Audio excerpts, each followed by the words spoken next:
This Friday, June the 30th edition of the MLB Gambling Podcast on the Sports Gambling Podcast Network is brought to you by Birddogs Shorts. Dominate summer with an amazing pair of shorts and a free Yeti-style tumbler when you order over at birddogs.com/pool. That's birddogs.com/pool.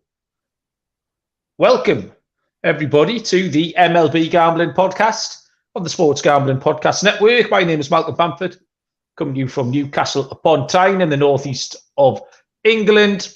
Today is Thursday, June the 29th, and we've got a full slate of games for Friday, June the 30th across MLB. Three-man go tonight. Firstly, I was getting panned. I was minus 500 for delaying the start of the pod, but the man who was plus 850 is the man who's responsible. Scott, what's happening? Overall, sorry. You had a pretty nice plus price if you had me causing the delay. Wasn't too long, though, but good to be back. Looking forward to going through today's card. And our third host tonight is the man who grassed you up to everyone as to why we were late, is Mr. Lonte Smith. Lonte, what's happening? What's up, man? Hopefully we can do better today. I'm getting my brains beat in on this baseball card right now, man. It's brutal right now. So I'm hoping we can clean up in the back half of the slate. But looking forward to breaking it down with you guys. Yeah, there is some weird baseball going on at the minute. There's some odd box scores and some odd results coming in. So we'll take you through those in a moment. Shout out to the chat. Mark Calvaruso, a new name to me. He's first in. Well done, Mark. You've usurped the usual favourites, TV, DBJ, etc. Mark over the line tonight. Cason's joined us as well. Trev's here. Captain Insano is here as well. Cason. The real Dylan, I believe, is kicking around somewhere as well.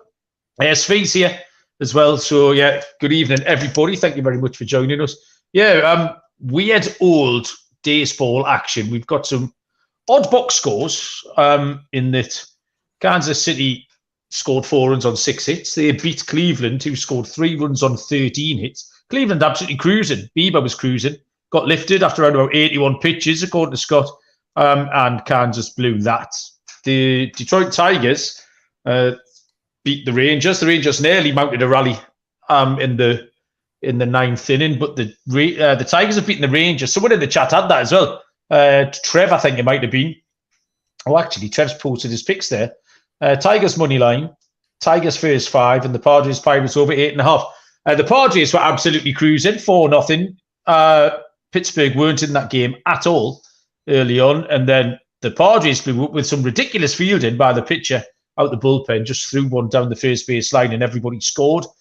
And the Oakland first 5 cashed my standard daily play, and now in the 6th, they're 6-3 down.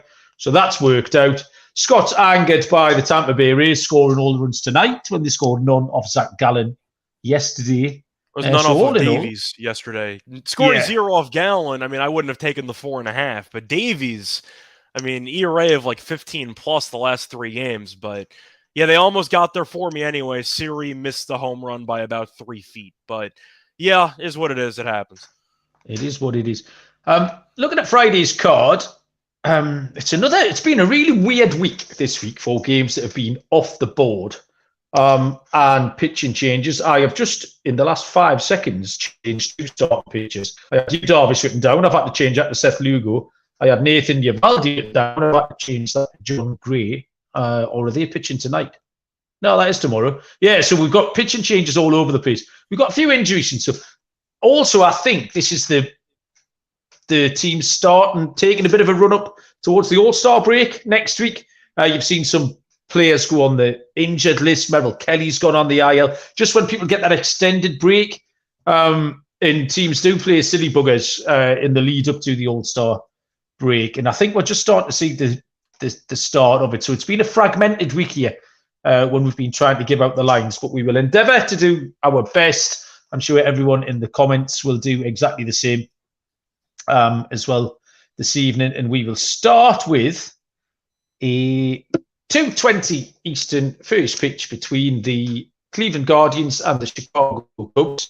Cal Quantrill for Cleveland Officially TBD for the Cubbies, but I see Jason Steele going for the Cubs. Plus 125 on Cleveland, minus 150 on the Cubs with no total. And Lonte can lead us off. Yeah, man. Let me bring up my. I'm sorry, my internet's going slow. I'm sorry. So, but I would rather bet against both of these teams, to be honest with you. Cleveland is 7-3 in the last 10. Chicago 6-4, but lost 3 straight. I'm not really a fan of Quantrill. Isn't Quantrill's going right? I want to make sure I got my pictures right because that's who I have listed. Okay, cool. I just want to make sure because it's a lot of stuff that's changing. I'm seeing different pictures on different books, and I just want to make sure I got the right one. But and Steele, Quantrill versus Steele, right? Yes. Okay, cool. So yeah, Quantrill, he hasn't pitched since May 30th, if I'm not mistaken. So he wasn't good to end May. 5 earned runs allowed per game in his last 4 starts. I like Steele. He bounced back after missing a lot of June. 3 earned runs combined in his 2 June starts. He has pitched well at home outside of allowing 5 to Cincinnati.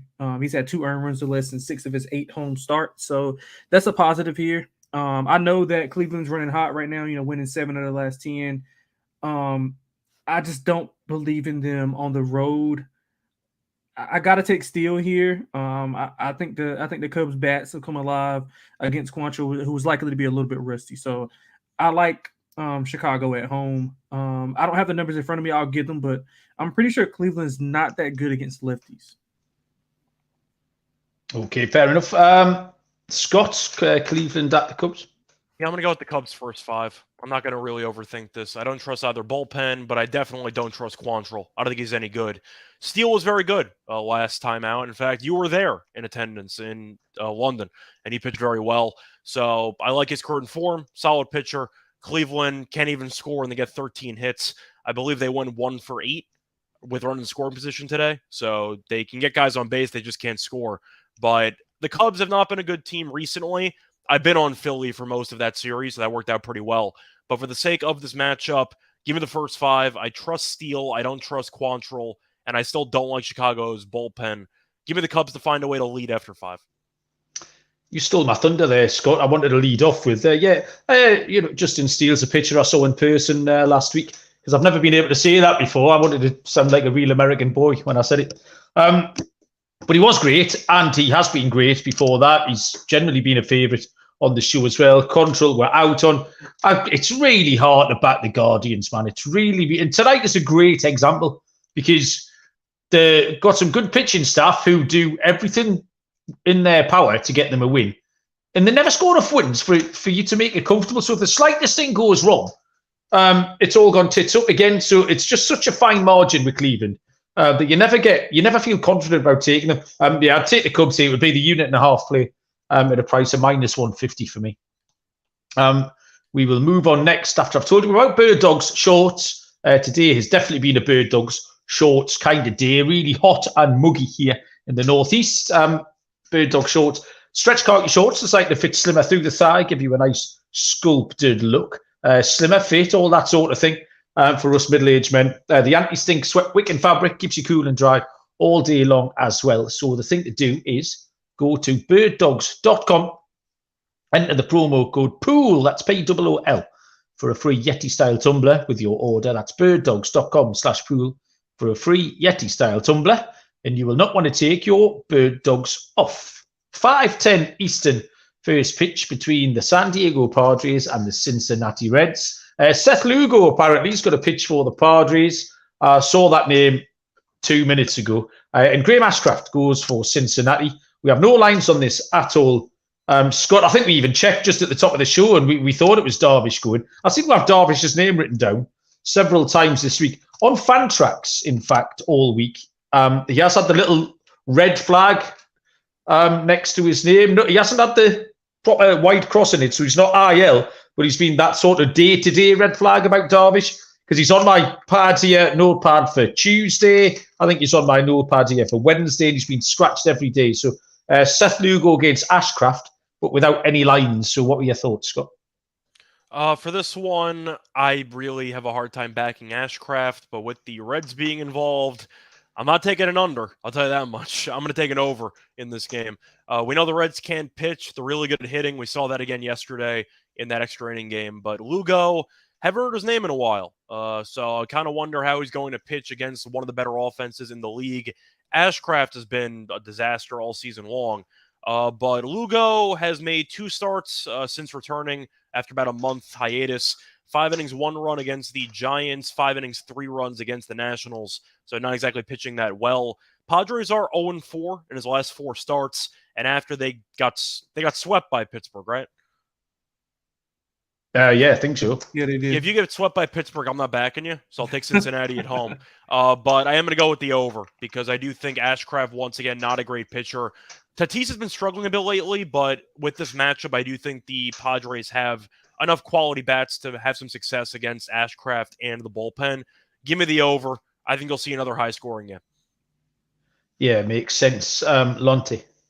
Yeah, I'm in the same sentiments. Ashcraft, 36 earned runs in his last 6 starts, but he did pitch well in San Diego, 1 earned run and 6 innings pitched. So maybe he has that to build on versus what he is in his recent form. I handicapped the game with Darvish, so I'm kind of like up in the air, but still I was going to be on the Reds and the over. Even with the erraticness of Ashcraft, I just think the Reds are in better form. The Padres, me and Ma, we were talking off air about how they just so inconsistent, them and the Blue Jays, who I think we'll get to later if I'm not mistaken. But yeah, I just got no faith in San Diego right now. 17-21 on the road. Cincinnati is 21-20 at home. They're playing better. Cincinnati's also covered 6 of the last 10 run lines, so that's something to keep in mind. They're 28-15 on the run line at home also. So if you get some big plus prices, I think you should take a swing at Cincinnati on that run line. I called the Padres the West Coast version of the Mets, and I can't really unsee it. I just see them being the exact same team this year. Yeah, I can't disagree with you. Lugo is kind of a shining example of what the Padres are in a little microcosm. He got shelled in the start in which he got injured before he had this month off. And actually, starts all around that have been okay. But at the same time, as they've been okay, the Padres have just been hooked with all of them. They're so unreliable. I don't often get to see the Padres. Obviously, West Coast, I'm well and truly in bed by the time the West Coast games start. But they were nice and early today, so I watched them cruising along against Pittsburgh. Came in here to record the Premier League show, went back to have a look. They lost 5-4, and I've got no idea how they did it. There was that report that came out the other day about the unrest in the locker room, and they just seem to be a little bit of a mess. You can't back them. Ashcraft's in a similar boat. We've said nice things about him on the show in the past. He's a bit of a sweetheart on the show here. But I need to see it. He's returned from the IL, and it hasn't gone well so far. So he needs to demonstrate something before I back him again. I would take Cincinnati because why not? Like you take Cincinnati every night. It's fun to take Cincinnati. But the over that Scott pointed out appears to be the safest play I would suggest on the board here. 6:05 Eastern first pitch, the Washington Nationals and the Philadelphia Phillies. TBD pitcher for Washington, I believe it's Josiah Gray. And we have left-handed pitcher Christopher Sanchez going for Philly. No lines on this one either, unfortunately. Josiah Gray, 5-6, 3.43 ERA. He flashes Josiah Gray, but he's inconsistent. Had a lovely 5 1/3 out in scoreless last night against the Padres that we've just talked about. Did pitch against these Phillies on the 2nd of June. Gave up 6 hits and 4 earned runs in 5 1/3. 2 home runs and 4 walks in 2 of his last 5 starts as well. So it's possible some walk props on Gray. Christopher Sanchez started 1 game in April, and now he's on his 3rd straight turn through the rotation here in June. He's got a fairly average profile, not much to report. 0-1 on the year, 4.05. Both teams are going well here. Philly have won 3, Washington have won 2. Washington looked okay in Seattle last night. I do like Josiah Gray. I think this could be a low-scoring game. And in a low-scoring game, I'm going to give Washington a chance on the road here. I think Sanchez could run into some trouble against this Washington side, who are just picking up a little bit lately. Lonte, anything on this one? Oh, Lonte, you're on mute. Oh, I agree with you to a certain extent. If I'm hearing you right, you like Washington a little bit. if I'm not mistaken. Yeah, so I lean to Washington, especially on the run line. They're 28-12 on the run line on the road. And I wouldn't, I'll sprinkle some on the money line. They've won 4 of the last 5, Seattle and San Diego, who we just talked about. But Philly is on fire, 7-3 in the last 10, like you alluded to. I like the over. I think 2 of the 3 games in the series early in this month went over. The Bats of Philadelphia have been on fire, 5+ runs in 4 of the last 5 games. And like you mentioned, I do like Josiah Gray. He pitches well on the road and against good competition. As far as offenses, 2 earned runs or fewer in 6 of his last 8 road starts. So I think he's going to have some confidence here. Again, Philly back at home with their bats, going how they are. I think Washington will be able to put up some runs. Let's go with the over and Washington on the run line. Yeah, Scott? For this one, I think I'm going to lean to Philly. Philly was kind to me in that series against the Cubs, so I'm going to keep showing them some respect. They've been good. And simply put, even though Gray has been kind of hit or miss lately, he was very good last outing, gave up no runs against the Padres, but I just called them the Mets of the West, so that doesn't really mean much. But I'm looking at the last couple outings, and he has not been overly great. He's given up at least 4 earned in 3 of his last 5 starts. Faced off against Philly earlier in June, actually. 5 1/3, 4 earned. And as a result, I think Philly can get to him. I don't really know enough about Sanchez, but I do like the current form of Philly, and I do think the offense is kind of rolling right now. I'm going to take the Phillies. Even if Gray pitches well, he really hasn't gone much length. He's pitched less than 5 2/3 in each of the last 2 starts. So the point is, I think Philly can get to the bullpen, and I think that's probably enough to get the win. I'm going to lean to Philly in this one. Next, we have a game with some lines. We can pick some bets here. The Minnesota Twins at the Baltimore Orioles. It's a 7:05 Eastern first pitch. Pablo Lopez for Minnesota and Dean Kramer for the O's. It's tight on the books. -105 Minnesota, -115 Baltimore. Total of 8.5. Lonte, pick us a winner. Yeah, man, let's hope I can get one. I like the O's in the spot. I like them a lot, actually. I think they'll bounce back at home after the Red Series. Minnesota 17-23 on the road, 9-21 as an underdog, which technically they are an underdog. Baltimore 25-16 at home, 29-10 as a favorite. So they do dominate as a favorite. Lopez a bit inconsistent. He does have high strikeout rates, 9+ Ks in his last 3 starts. But he's been a bit inconsistent as far as with his control and his command. I know, Mal, you were waiting on Dean Kramer to come down to earth, but he's still pitching well. 2 earned runs in his 3 of his last 5 starts. He has had an issue giving up the long ball. He's had 2+ home runs in 3 of his last 4 starts. So he's got to get that down because the Twins are top 10 in home runs with 104, if I'm not mistaken. I don't know if that number's updated as of earlier today, but I would look at maybe some Buxton and Gallo total base of home run props. But overall, I like Baltimore at home. I think they bounce back and have a good series here and get to a not so good Minnesota team, especially on the road. Yeah, this looks quite straightforward. And I just think whatever happens, Baltimore can outscore them.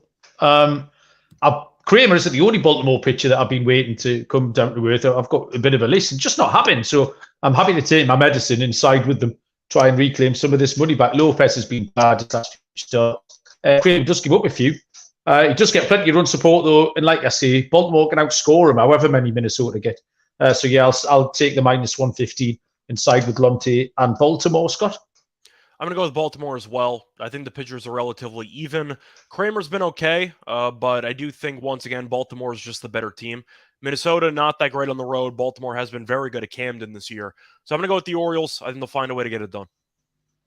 7:05 Eastern first pitch. The Milwaukee Brewers at the Pittsburgh Pirates. Freddie Peralta for the Brewers. And we have Osvaldo Bido. I'm going with Bido. For Pittsburgh, -145 for Milwaukee, +120 for Pittsburgh. Line is at 8.5. I'd set the over 110 seconds on when Trev comes in the chat and tells us to fade Peralta on the road. But Scott, before Trev does that, can you get in first? Yeah, I'm going to take Pittsburgh anyway.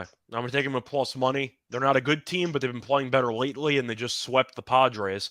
So Milwaukee this season, they've been okay. They have won 3 of the last 4. They have won 2 of the first 3 against the Mets. But I do think when you're looking at the overall money line here, I think Milwaukee's a little bit too expensive at around minus 145. Bitto, I think, has been pretty good. And I think that when you're looking at Peralta, once again, he's been kind of a mess on the road. I think that when you're looking at where the value is going to be, Pittsburgh, not a good team, but even bad teams have decent stretches. We saw Oakland win 7 or 8 in a row a couple weeks ago. I think that Pittsburgh is on the verge of an upswing, not for a long period of time, but at least for this game. Peralta, though, 5.94 ERA on the road.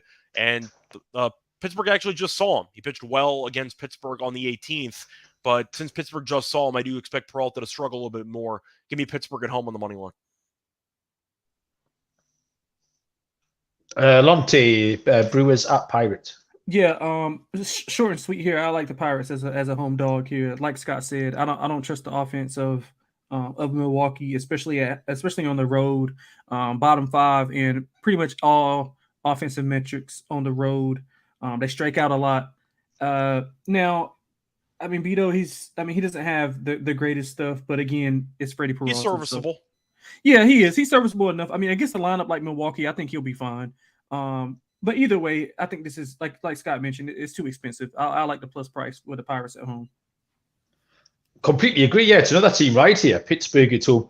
The Brewers had a couple of decent wins against the Mets. Pittsburgh aren't the Mets, but even then, the Brewers made hard work of it. I watched the majority of these games, and I kind of had this handicap down for my Mets game, but they had the bases loaded, I think, in the first 2 games of the series, couldn't get anything across. But by the time I went to sleep, there was something like 1 for 29 with runners in scoring position in that series. And they eked out a couple of really ugly wins against a Mets team that can't win anything. So I put no faith in what they did in New York at all. And it's a Freddie Peralta on the road. It's an easy fade. Trev tells us every week. The Pirate bats are alive and well. It's Henry Davis swinging really well. It was good to watch him tonight. Noah Bennick tipped us off about Henry Davis last week in the chat. So yeah, totally agree. Pittsburgh would be my play. 7:07 Eastern is the Boston Red Sox at the Toronto Blue Jays. James Paxton, left-handed pitcher for Boston, and Jose Barrios for Toronto. Well, minus 145 home favourite. Boston and Paxton are plus 125 with a total of 9. Paxton is 3-1 on the year with a 3.19 ERA. He's been great. Enjoyed watching him. He's started 8 games, only given up 7 earned runs in his last 28 1/3. He's got a 35-5 strikeout to walk ratio. The kind of numbers you're looking at when you're expecting a pitcher to go well. So I expect a really solid start from him. Berrios is going okay. He's pitching well at home. 2.48 ERA. There's no real pattern as to what Berrios does. And this is close. I thought this would be closer on the books, actually. When I saw these prices, I was absolutely delighted because I really struggled to trust the Blue Jays, a little bit like the Padres. I watched the game 2 nights ago, and they had runners on the corners with 1 out in the first inning. And honestly, a team like Tampa would bear down and make sure they got some runs across. It was against the Giants when they had Walker, the opener. Ryan Walker, maybe. Toronto scored no runs in the entire game. I went to bed after this because I just say Walker was up pitching. They had runners on the corners. Vladdy comes up and it was the carelessness of Vladdy striking out. Like he swung at this sweeper that was 4 foot off the plate, like Javi Baez style. I've seen that. Yeah, nearly fell over, didn't he? And then Matt Chapman came up and struck out as well. It was so casual, they're having fun. Like a golf swing. And one night they might just score. I think they got out. No, they didn't score. Yeah, they didn't score. Yeah. And then they'll come out one night and score 10 runs because they're all very talented. But that's fine. But if that talent isn't working hard, you can't rely on it. And the Blue Jays, all season I've noticed this. And when I do get to watch them, even just for half an hour live, like the eye test, I think counts for something. As much as you punch the numbers on this, you get much more stuff than me because I have to sleep. But that the other night just was a huge indication. Then 2 strikeouts, and I thought, there's no way Randy Rosarena or Harold Ramirez, Isaac Paredes would have come up and struck out in that situation. They would have had the ball in play. They'd have left that in and leading 2-0. So, yeah, I'm not buying the Blue Jays here. I look Paxton, great price. 125. Give me Boston, Scott. Boston, Scott. I saw Rosarena 3-yard touchdown. Yeah, wait. What were you saying? Sorry. Philadelphia Eagles joke. Oh, I missed it. Sorry. I'm not an Eagles fan. But anyway, I saw Rosarena strike out with first and second with no outs yesterday in the 9th inning. I did too. I almost threw my phone at the TV. Threw 7 changeups and he struck out on the 7th one. But anyway, for this one, I'm going to go with the Blue Jays actually at home. Berrios has been good lately, and I criticized him earlier this year. I still don't think he's worth the contract, but he's been good lately. And Toronto's been good when he pitches because the Blue Jays have won in 6 of his last 7 starts. He's got a 3.6 ERA this season, but his home ERA is 2.48. So he has been very good at home. I want to pull up his numbers against the Red Sox, though, just to pull up his numbers because I feel like he's faced them a decent amount in his career. Let me just quickly pull up what the numbers are. So Boston has been meh against him. 233 batting average, 266 on base percentage in roughly 94 plate appearances. But Boston has not played good baseball lately. I believe they've lost 4 in a row. So I'm going to fade them. We know Boston's been a streaky team all year. They're probably going to finish in 4th or 5th in the AL East. Toronto's got talent. I do agree with Malcolm. They are a little bit lax at times, and I think their manager is terrible. But for the sake of this matchup, I understand why the line is where it is. Berrios has been good at home this season, and he has been good lately. I'll lean to Toronto. I'll fade a Boston team that's been streaky and that seems to be on the verge of another downswing. I'll take Toronto to win the game. Lonte. Mal, I think you broke it down pretty. I'm furious with Toronto, and I can't figure him out. So I don't think Toronto's good. I'm on the same page as you. I just don't like the current form of the Red Sox. Yeah, I mean, just for that, I don't like either side to be honest. So I'm going to stay away from the sidewise. But I think the over is a good play. Toronto's offense inconsistent, so they could come out and score 7. At Boston, they've been an over team all year, even though the offense has struggled as of late in their last 5. They are 54% to the over on the season, and I think both of these offenses can get going here. So I'm looking at the over rather than playing a side because I don't trust either one of these teams. Lonte, I don't think you've got a furious bone in your body. I think you're a very placid man. See Lonte lose his temper at something. Where are we going? We go at the top of the screen to find the Mets. Let's talk about the Mets. 7:10 Eastern first pitch. San Francisco Giants at the New York Mets. Alex Cobb for San Francisco. Carlos Carrasco for New York. Even money for the Mets with Carrasco and -120 for the Giants with Cobb. Alex Cobb is 5-2 on the year. Has a 3.09 ERA. He's only got 1 good start in his last 5. That was at home. His 4 road starts. He's given up, 2, 4, 2, and 3. He's pretty consistent. He fits into the mold that a lot of these Giants pitchers do. You kind of know what you're going to get. Carrasco, on the other hand, is really, really struggling. 6.19 ERA, but 8.20 at home, 5.56 in his last 5. The Mets have lost his last 4 starts. Like I say, I think the Mets got away with it this week, even though they lost the series.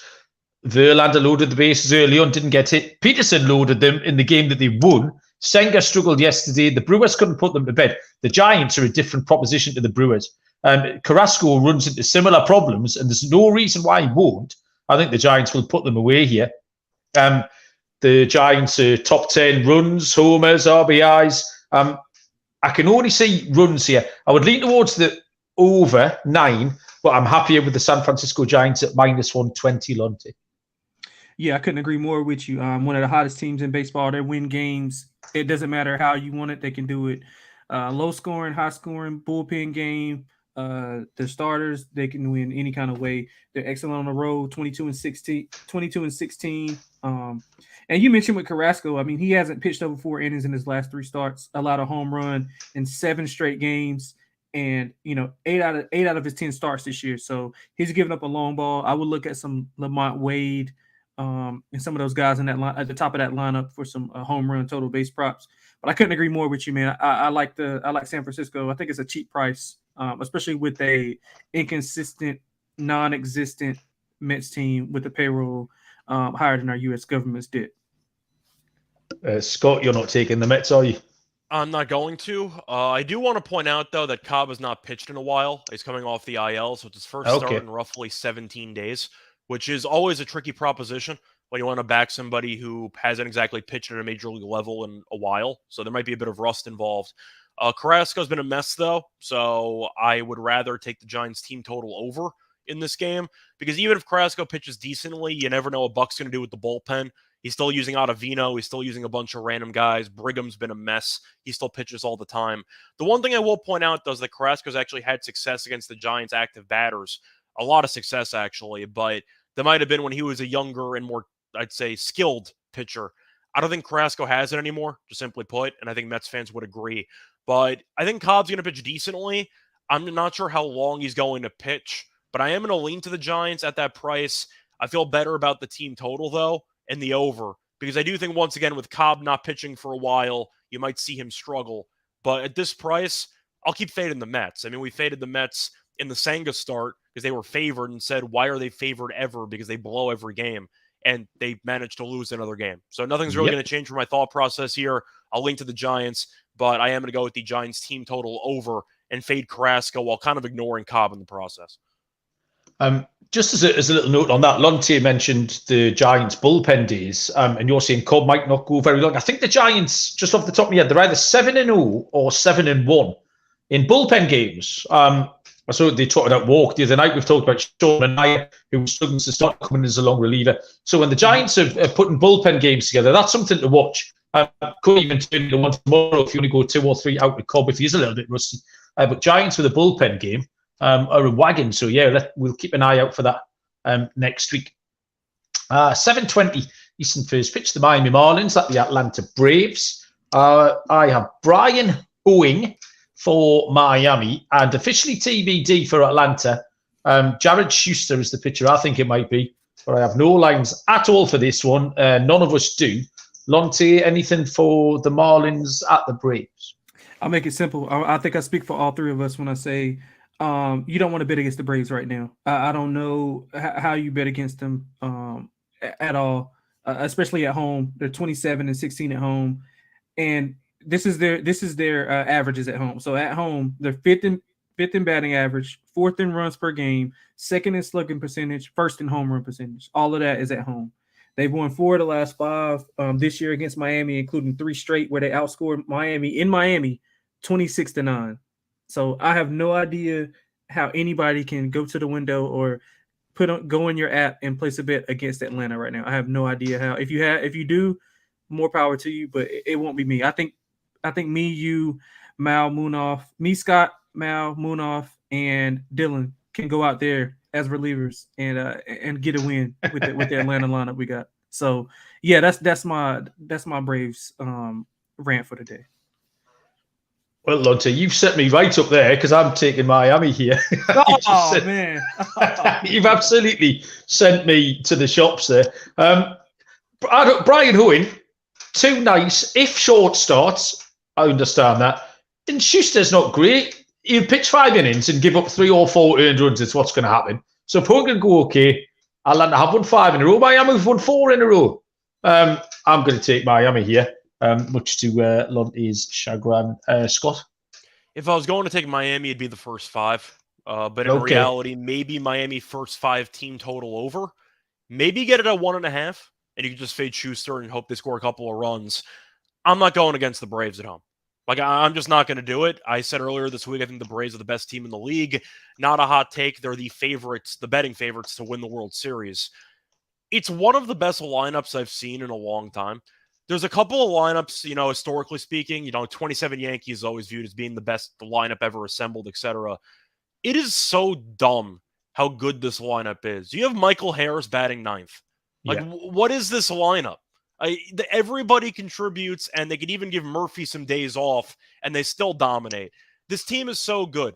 Acuna's incredible. When he's not hitting home runs, he steals 2 bases every time. You're looking at everybody else they have on the team. Olsen's been a lunatic. Azuna's been good recently. Riley's a mad. The whole team is incredible. I don't have much to really criticize for this team besides maybe a little bit of the rotation which you hope would be a little bit better. But for the sake of this, I'm not sure who's going to start. Maybe it's Schuster, maybe it's Soroka. We'll see what happens. I know Malcolm was high on Soroka because he was pretty good in the minors when he got demoted again. But we saw how bad he was in the majors when he started this year. I think I'm leaning more towards just any type of over in this game. I will give Miami props, though, because they just keep finding random pitchers who can contribute, and Hoeing's been good. He had a no-hitter last start, actually. Only 5 innings, but gave up no hits. But I think I have to go with the Marlins' first 5 team total over, whether it involves Soroka or whether it involves Schuster. I do think Miami can get something done in a hitters-friendly ballpark in the first 5, but I'm not going against Atlanta at home. It's one of the best lineups I've ever seen. And this team is just an absolute, I can't even imagine having to face this lineup because you're never off the hook. There's just pressure from everybody. I think Atlanta's going to win the World Series, so I'm going to pick Atlanta to win the game here. But I do think, once again, Miami first 5 team total might be the sneaky look for this game. And they're missing 2 of their starting pitchers. Case in saying that Schuster got sent down, I think. So. Okay, so we're looking at Mike Soroka. Either way, Soroka is also a mixed bag. Then that's a risky proposition anyway. So, yeah, I was quite high on Soroka, as you said, when we handicapped him earlier in the week. So does that change your thought process? Maintain. No, I'll just back Miami. I'll put $1 million on Miami. Be fine. Keaton's in the chat, bigging up Lonte for his brave split the other night. Keaton, a new name to me. Good evening. How are you doing? We will move across to a 8:05 Eastern. First pitch is the Houston Astros at the Texas Rangers. No lines on this one. I had Nathan Eovaldi handicap. Turns out it's John Gray now listed for Texas. Officially TBD for Houston. I think it might be Ronel Blanco. But yeah, a bit of a mess. This one, Scott, do you have much on this? For this one, I think I kind of have to lean to the Rangers. I know they just lost to the Tigers, but Houston has played a bit better lately. Then again, they're playing the Cardinals. So, they kind of cancels each other out, but they won a thriller yesterday, 10-7. The problem that I have, though, is the fact that Gray's been really good this season and Blanco is not. So I think that the Rangers have the better pitcher. Offensively at home, we know how good this team can be. They've not been as good lately, but they're still solid. But I want to look at Gray's numbers. He had one really bad start against Toronto, where he gave up six runs in 2 1/3. But to read the starts around that, 5 innings, 1 run against the Yankees, 9 innings, 1 run against the Cardinals, 7 innings, no runs against the Mariners, 7 innings, 1 run against the Orioles. So besides one outlier bad start, he's been really, really good. I can keep going. 5 innings, 1 run against the Rockies, 8 innings, no runs against the Athletics, 7 innings, 1 run against the Mariners. The point is Gray's been good, and I don't really think Blanco's that good. So I'll go with the Rangers to get it done here. Maybe if you want to lean to an over, if you want to make a case for Houston, I think Texas still gets theirs. So maybe you expect Gray to struggle. I don't. I'm going to lean to Texas. Maybe first 5 because I really hate that Texas bullpen, but I think Texas should be leading after 5 innings. Yeah, I don't mind Blanco, but this kind of does point to either a Texas team total or an over, sort of something in that ballpark. Lonte, how do you feel about this? Yeah, I'm making it a team ride. I like Houston. I mean, not Houston. I like Texas at home. Houston's been a bit inconsistent, even with the aces on the mound. The offense just doesn't look the same without Yordan. I mean, they had a big rally, like Scott alluded to, against the Cardinals. But again, it is the Cardinals. I looked up something, and they're 10-13 without Yordan in the lineup. 33-24 with him. I mean, obviously, it's a bigger sample size. They're hitting 236 or 239 without him and 249 with him. So obviously he has some influence on that lineup. Texas also won 2 of the 3 games in April, outscoring Houston 17-11. I echo everything Scott said about Gray. So I think Texas is the right side here. Underdog Fantasy are back with Best Ball Mania 4, giving away $15 million in prizes. Underdog Pick'em is a great way to get down on your favorite MLB and NFL season player props. Loads of ways to win at Underdog and available in a lot of states too. Head over to underdogfantasy.com. Use the promo code SGPN for a 100% deposit bonus up to $100. That's underdogfantasy.com. Promo code SGPN. 8:10 Eastern first pitch is the Detroit Tigers at the Colorado Rockies. We have Michael Lorenzen for Detroit, and officially TBD for the Rockies, I believe it's Austin Gomber. Tight on the books, this one, -115 on Detroit and -105 on Colorado with a total of 12. Lorenzen, 2-5 on the year with a 3.97 ERA. It's no secret that I'm quite fond of Lorenzen. He's pitched 11 innings, given up 3 runs in his last 2 starts. He's going along okay. His road record is 365. And his recent record in Colorado is good, even though it's a series of separate 1-inning relief appearances. But he's got away with kind of 7 of them in a row. Austin Gomber's 5-7 on the year with a 7.01 ERA. I have no idea how Austin Gomber's amassed 5 wins with that ERA on this team. It's quite remarkable. He's got an 8.72 home ERA, but his last start at home against the Angels was okay. And even if Gomber isn't great, can Detroit take advantage? I don't think they can. So I think Lorenzen can go okay. Gomber will plod along, but Detroit still won't be able to light them up. 12's a huge number. I've got to take the under 12, I think. Lonte? Yeah, I'm kind of against you here. I like the over for this. I don't like either team, full disclosure. Both pitchers are a bit erratic. You went through the numbers. Gomber, 3 home runs in 2 of his last 4 games, 1 or more in 7 of his last 9. Lorenzen, he's actually been a tad bit better on the road than at home. Literally 1 run, 14 earned runs in his last 5 home starts, 13 earned runs in his last 5 road starts. So literally 1 run better on the road, but better is better. But I can't take a side. I like the over. I think both teams have the ability to get to the opposing team's pitchers with them being a bit erratic. So no play for me. High number, but in Coors, we know how the ball works when it's in the air. So give me the over 12.5. Scott, can you split the tie on that one? Yeah, for this one, I think I'm going to lean to Detroit. Gomber was decent last time out. I believe that was the game after the Angels scored like 20-something runs, and he actually held the Angels in check. But he doesn't go much distance, and we know how bad this Rockies bullpen is. The Rockies are still a really, really bad baseball team. Detroit's not good, don't get me wrong, but at least they were competitive, and they actually gave Texas a run for their money over the last couple of games. So I'm not saying that Detroit has turned it around at all, but at least they've been competitive here and there.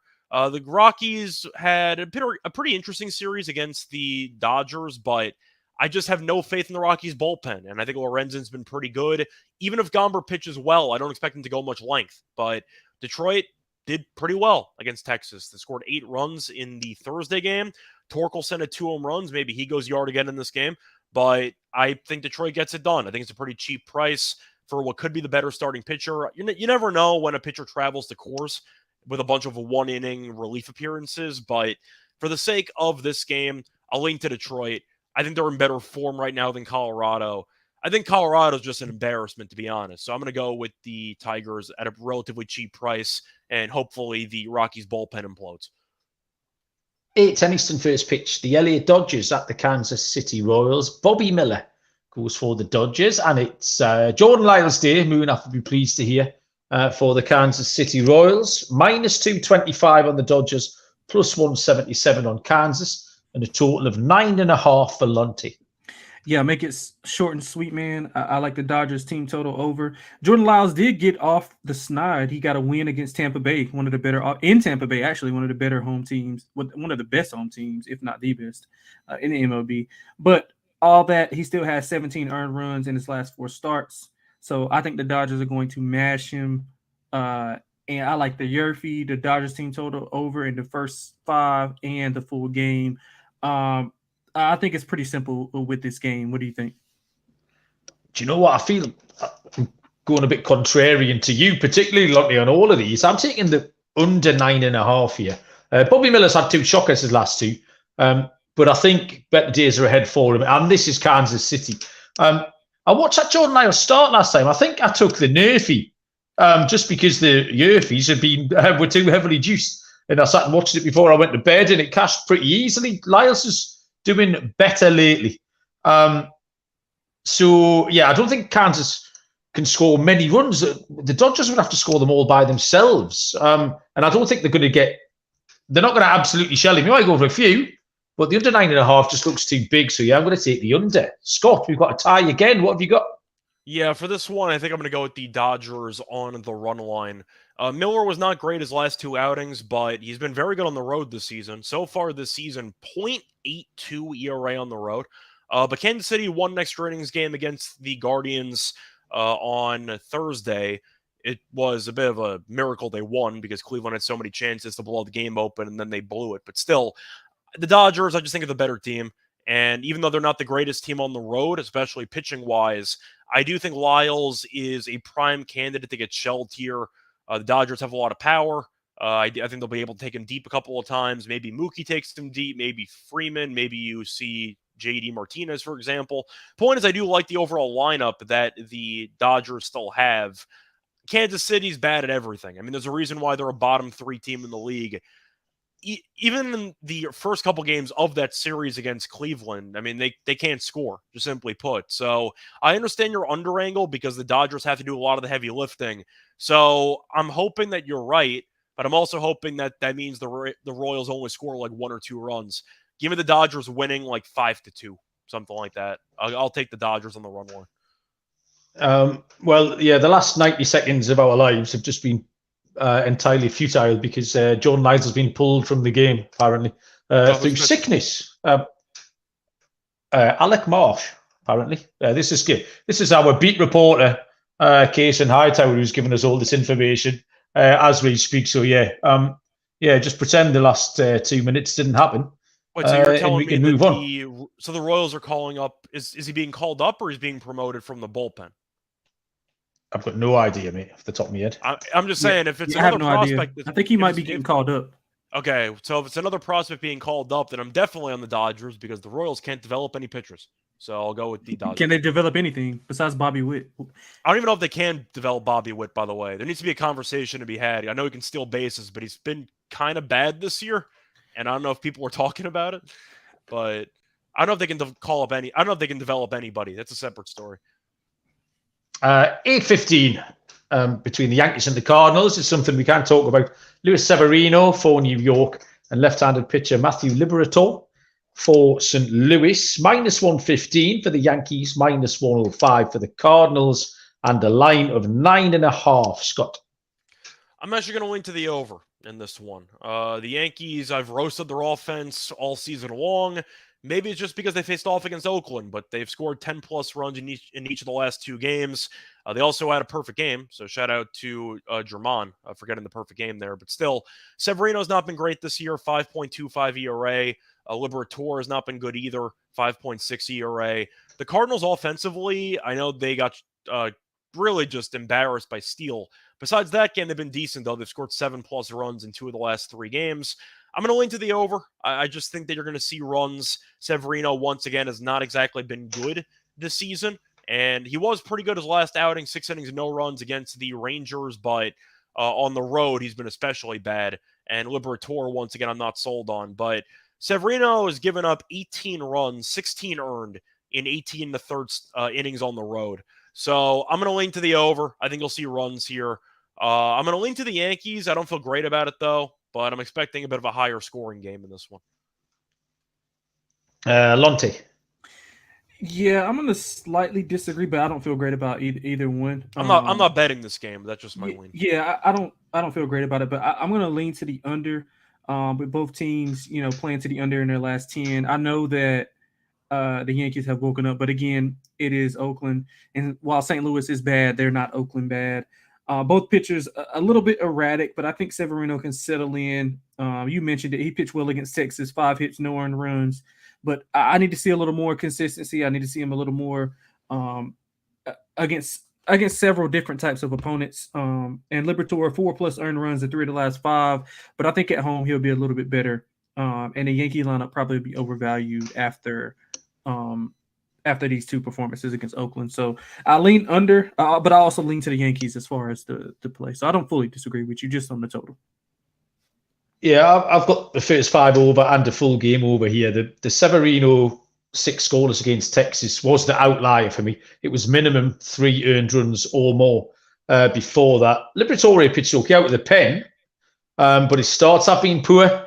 I do like him. I think there'll be better days ahead for Libby, but I think we've got runs to score. And yeah, Scott said the Cards have been scoring, so yeah, I'll be looking for runs. First 5 over and a full game over. 9:38 Eastern first pitch is the Arizona Diamondbacks at the LA Angels. Left-handed pitcher Tommy Henry for the D-backs, and Griffin Canning will go for the Angels. Plus 120 for the D-backs on the road, minus 140 for the Angels, total of 9.5. Tommy Henry, 4-1 on the year, 4.31 ERA. He's okay, Tommy Henry. He's not hugely reliable. His last 2 starts have been really good, however. But I love Griffin Canning. He's one of my favourites, 6-2 on the year. Has just squeaked his ERA below 4 with a really nice run of good starts.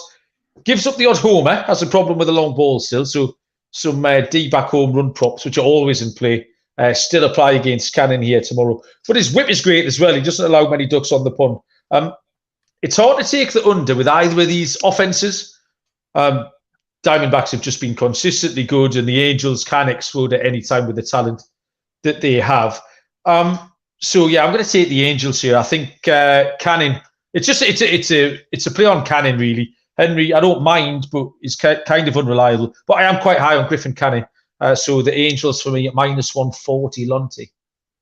Yeah, I'm on the opposite side, man. We're disagreeing on a lot of stuff. Yeah, we're miles away tonight, Lonte. Yeah, I like the Snakes and I like the over. The Halos a little too inconsistent for my liking, especially against good teams. D-backs perform really well on the road, 23-14, and they've won 4 of the last 7 road games. You mentioned Canning. He does give up the long ball, one plus home runs in 4 of his last 5 starts. Outside of that, he's been solid, but against weaker competition. He's played against Colorado, Kansas City, Seattle, White Sox. Not necessarily the biggest offensive threats like what he's going to see with the D-backs. Henry also gives up the long ball. He's given up a home run in his last 4 starts, 2 earned runs or less in 3 of his last 5 starts, though. So I think it's going to be a good pitchers duel. But I do like Arizona offensively to do a little bit more of that lifting for that over. So give me the Snakes in the over here. According to Trev Corbin, Carroll left with an injury today, so we'll have to see how that shakes out for Arizona.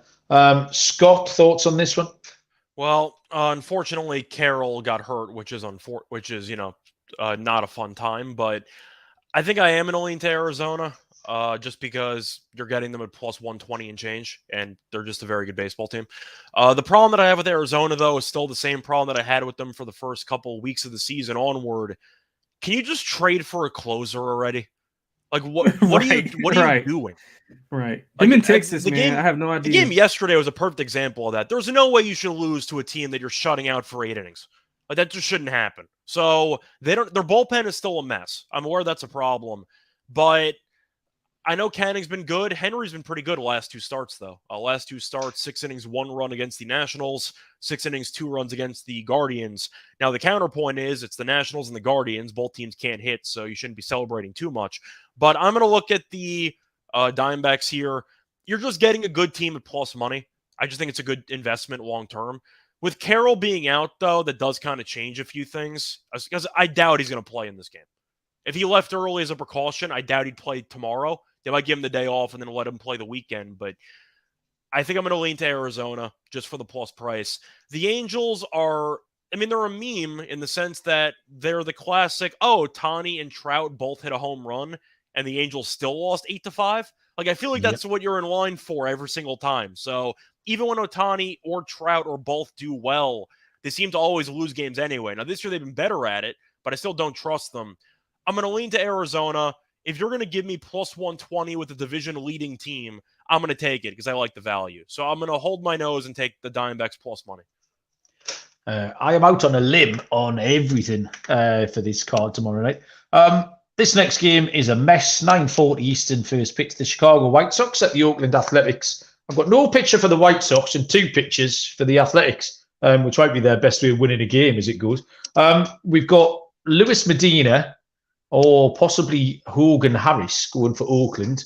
Nobody going for the White Sox, and no other information. I thought Harris pitched today. Did he? Okay, that might explain that then. That would be Medina. So yeah, okay, Lewis Medina then going on that. But Lonte, nothing for the White Sox. Do you have anything on this? Yeah, what a horrible series. Good God. Yeah. This is a horrible series, but I'm probably gonna be on Oakland if they're at a plus price. I know it's probably gonna suck, but I mean I can't trust the White Sox. I mean, I know they're mashing right now, but again, we just talked about inconsistency of the Angels. So I'm probably gonna take Oakland if they're a decent dog. Chicago on the road, bottom 6 in runs, 30th in hits, 29th in batting average, 217 batting average.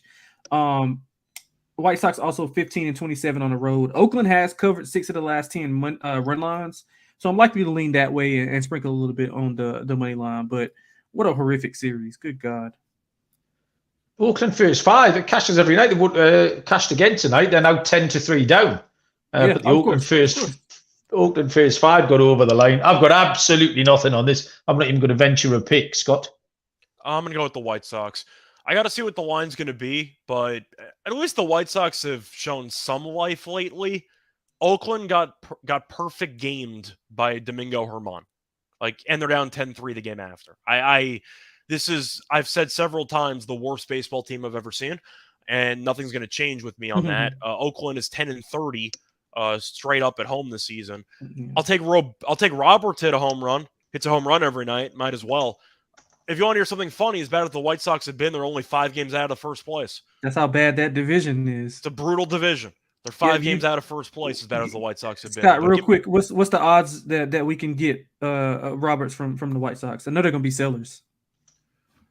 I don't think they're trading Robert, to be honest.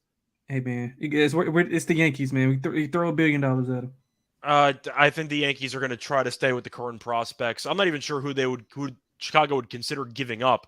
Robert's on pace for 40 home runs. Yeah, I know. He's really good. But that's what I said before. I don't think the White Sox will actually be selling because they're actually close to first place in the division. But I'll take the White Sox. They've shown some life. They're winning right now. Keyword right now against the Angels. We'll see what happens. But Oakland's a disaster. Just give me the White Sox.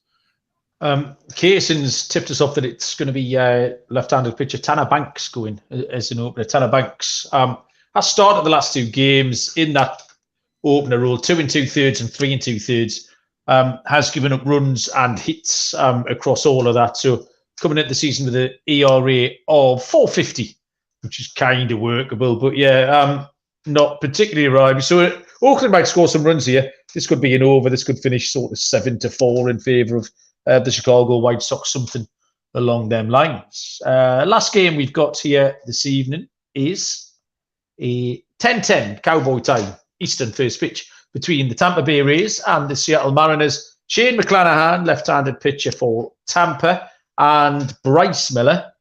Got to be careful with your B Millers tonight.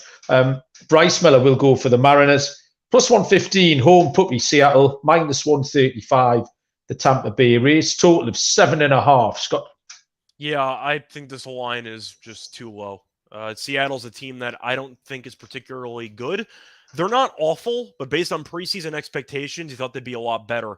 Miller's got a weird stat line because he's got a 3.88 ERA, which is decent, but he has a .97 WHIP, so he's actually been pretty good at keeping guys off the base paths. But still, Miller has been, well, let's put it just, he's been good lately, but he struggled the last start against Baltimore.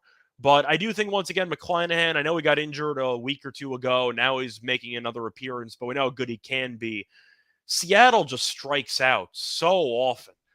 They just do such a poor job of situational hitting. And that kind of goes back to what you said about Toronto earlier in the show. How in one inning, you saw Vlad strike out with first and third. You saw Chapman strike out with first and third. All Seattle does is strike out. Corbin had 9 strikeouts against this team the other night where they couldn't score against Corbin. He did. Seattle's just a mess. Everybody on their team strikes out a ton. You have Raleigh, you have Suarez. The whole team doesn't touch the ball. Even Julio strikes out a lot. I'm going to lean to Tampa because they find ways, like yesterday, to win games they shouldn't win. And they manage to do what needs to be done. Next man up approach. Seattle has the I have to hit a home run myself approach, and that's why they're below 500. I'm taking Tampa at a really good price. Absolutely, 100% agree. You said you didn't think Seattle were awful. I think they might be. Well, they're I only watched 3 that. under. I'm saying, like, comparatively speaking, they're not good, but they might be underrated sellers at the deadline. I'm curious what Seattle's going to do. That division is tough. They might sell at the deadline. Who knows? Yeah, absolutely. I watched that Patrick Corbin. That was just last night, I think, when they kept striking out. And yeah, they can't hit lefties, so McClanahan should pitch well. Absolutely. The price on this, there's a couple of people in the chat here, Case and Dylan. I think Tampa's a great price, minus 135. Tonight's a great example. We're in the bottom of the ninth. The Rays lead the Diamondbacks 6-1. The Rays just get it done, and that I think is a great comp for what we might see tomorrow. I'll just keep this really simple and take the Rays minus 135. Lonte. Yeah, man. Very fitting that I go last because this is going to be my lock for the show. I think Tampa's being disrespected. I don't care if they're on the road. Both of you guys hit on it. McClanahan, he's too low on the road. Seattle 29th in strikeouts. You saw what Corbin did to them. He should have double-digit strikeouts, probably in five innings. I would think he have 10 or 11. So I'm going to be on his Ks to go over. Tampa, they have been a bit inconsistent as of late, but again, McClanahan on the road. Tampa Bay usually dominates as a favorite, 50-21. They're 38-33 on the run line as a favorite. Miller has struggled against good offenses. The Yankees when we had Judge and the Rangers. Yeah, and the Rangers touched. The Rangers touched them up too. So I think Tampa is going to light them up. I would look for some a Rosarena total base props. But yeah, man, this is my lock for the show. I think this is borderline disrespectful. Probably should be closer to the 165, 170 mark, especially with how well McClanahan is going right now. I mean, I just don't see Seattle touching him at all. I think some of it's based on the uncertainty of McClanahan coming back from injury, so they're not sure how long he's going to actually pitch, and there's some question marks around that. That's fair. If I had to speculate, I'll take the free money. Yeah, but you just then trust the Rays to do whatever the Rays do to close out the rest of the game. Yeah, the last disrespectful line you saw the other night was that Braves line, I think, on Tuesday, Lonte. So you're looking to follow it up. Follow that lock up with your dog then, please.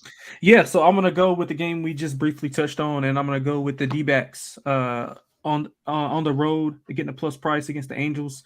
I think the offense of the D-backs. Now, granted, I know Corbin Carroll is going to probably be out of this game, but still, I think that'll give us even more incentive to get a higher price. So I like Arizona on the road where they play particularly well. Halo's a bit inconsistent to my liking, especially against a good team. So give me the Snakes on the road at a plus price to be determined. I'm pretty sure. Don't lock it in right now. Just wait until Corbin Carroll's announced out. Probably get a higher number. Fair enough. Scott, what have you got for us? Yeah, I'm going to go with the Rays for my lock as well. Just simply put, I think Seattle is still getting a bit too much respect from the markets. Miller's been good lately, but once again, I still have questions about his long-term success, especially against one of the better offenses in the league. Just because Tampa screwed me over yesterday on a team total does not change the fact that they find ways to win games. I don't know how many teams would have won that game yesterday, and they still found a way to do it. Tampa, even with them struggling, still managed to win a road series in Arizona.